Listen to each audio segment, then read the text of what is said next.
My great-grandfather first came to Noble County, I was told, I believe, in 1908 from Iowa. So I'm the fourth generation here. Burl Broyson's family has been working the land near Perry, Oklahoma for more than a century. I do feel a connection to the land. I mean, I grew up on the land and running cattle and cutting crops and making hay. It kind of gets in your blood, I guess, and becomes your livelihood, and you feel connected to it. And we'd like to work in harmony with the land, not in contrast to it.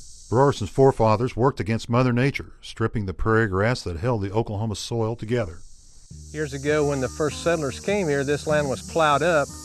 As you probably know, each farm had to so-called improve itself, so they would plow the land irregardless of its productivity for crops. The older styles of farming were in place. The farmers, especially the tenants, but others too, were practicing really primitive styles of farming. And some farmers talked about wearing farms out, and they said it with pride. Strip farming was a popular practice before the 1930s. Farmers would continue to work one tract of land until they'd used all the resources and nutrients from the soil, leaving it barren. And certainly cotton was king at the time. Parts of Oklahoma are able to produce cotton year in and year out with a minimal of damage, but the western, more arid areas of the state, where the soil isn't as rich and so on, could produce cotton well for a while. With the high demand for crops and overuse of the land, farmers were consistently looking for fertile ground. They found it in the Oklahoma wetlands. We lost wetlands. Enormous numbers of wetlands were lost. Farmers overtook those wetlands because they became a good potential for crops. When they overtook the wetlands, it began to change the ecology. And as the ecology changed, the potential for that wetland being an ongoing productive area was minimized.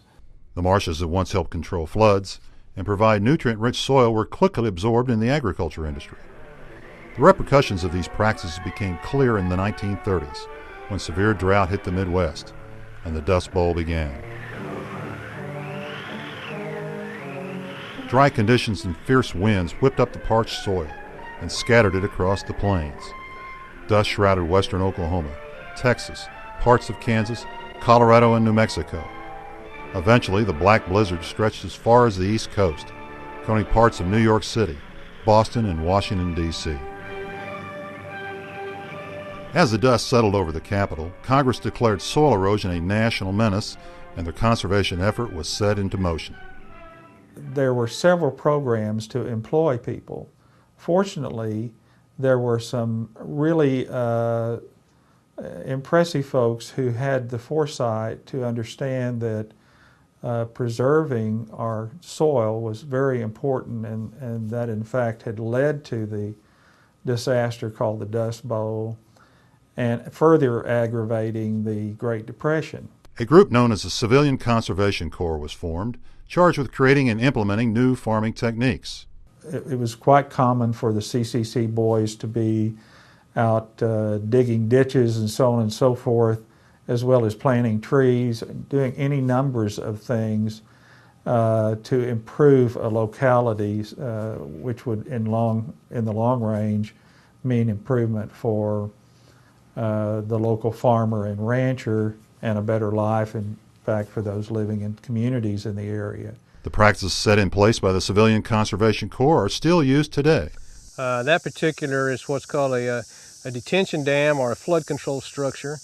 When we get large amounts of rainfall, the water is stopped there before it rushes on down to the bottom areas and floods, and then it's released slowly, and helps preserve the lands that lay in what used to be a floodplain, and they're very seldom flood now due to these structures that have been built throughout the region. Other common practices used across the nation are contour farming, terracing, and crop rotation.